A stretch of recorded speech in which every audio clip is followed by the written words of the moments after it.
question. I have an online question. I think it's a great one from Saur Minar at Florida International University. And he asks, have you come across any case in which funding, offerings, or projects proposed by any donor was denied by the UN? No. That's a short answer. That's a short answer. Especially UNDP. Yeah. So the UN does have this the general financial rule is that you can't accept anything that contradicts the purposes of the United Nations. But of course, that's quite a broad set of conditions. I mean, I've spoken to people. I won't name any names. It was at UNDP. Someone who said basically, like, we don't turn down money, right? I mean, and this gets back to the previous question about what would it take. I think the UN would have to start saying no to earmarked contributions at some level. And I think that's very hard to do for organizational reasons. All of these programs have their own organizational interests. And so you would have to put stronger conditions on the agency side of what we're willing to accept. And unless we see that, I don't expect much change. So I guess my answer is no. I haven't heard of any, certainly no high-profile cases that I know of the UN turning down project. I guess in a sense, though, it's, in one way, it's not a black or white question. And I suspect, and I think I've seen from inside the State Department, that there's actually kind of a negotiation that can go on between a donor and a organization about, okay, what's this earmark going to do? How are we going to shape it? And the organization there isn't going to say no, but they might come back to the donor saying, well, for reasons you just mentioned, our goals, our charter said we need to go in this direction. Can you reshape the earmark in another way? And so I think there's probably a whole set of experiences out there of pre-negotiations before the earmark's actually put in place. I think that's fair.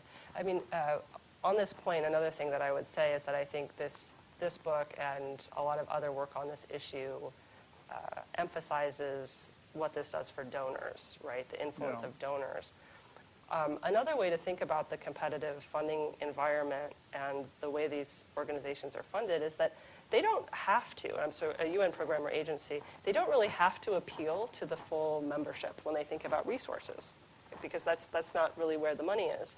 So if you had a strong organizational culture and you had a commitment to just a few issues, you have the ability to go out and mobilize on those issues and talk to the potential donors that you think will be most interested. So there are also opportunities, I think, for the agencies if they have their own brand and can be innovative in particular areas to market themselves in this environment. And so while yes, one model is just the donor coming to the UN agencies, it can also be the UN agencies coming to donors and convincing them that this is important work and that they can do it effectively.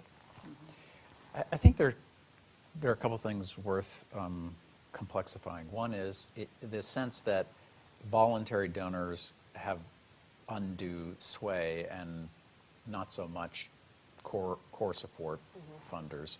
I mean, if you look at the World Health Organization, there's robust literature about private sector and some donors skewing its work by offering it additional money that it desperately needs to do its work. But there's, definitely from the United States perspective, a be careful what you wish for dynamic. That, China, it really needs to share the burden. For the longest time, its dues rates were low because of a way of calculating per capita GDP as the test. But now it's a substantial donor, and one of the reasons why it's influential in the WHO and controversial in certain circles in the origins of COVID-19 is through its increasing share of the core budget and voice that comes with that. Because it's, it was my job as a Deputy Assistant Secretary to say, well, the United States is only one country and one nation, one vote on the UN's budget. But that's not true. I mean, you have a lot more weight. The other thing is just, you referred to donors properly, and so who are the other stakeholders? And it's an old-fashioned, perhaps a little colonial expression, beneficiaries. But are the beneficiaries of the other member states, or are they actually the people who are to be served and engaged? And that's why I mention the mere 2 seats on the Pandemic Fund board being for civil society and only one of them being for the Global South, is that if you were to account not just for the will of donors, voluntary or otherwise, but the countries in which much of the programmatic work will occur, you really need to think of the stakeholders as including communities and civil society and break out of the model. And the UN has shown itself capable of going beyond being an intergovernmental organization. I mean, the negotiation in 2015 of the Sustainable Development Goals had a real role for non-state actors in dialogue. So it can be done. Well, I think with that, we will wrap up. The link to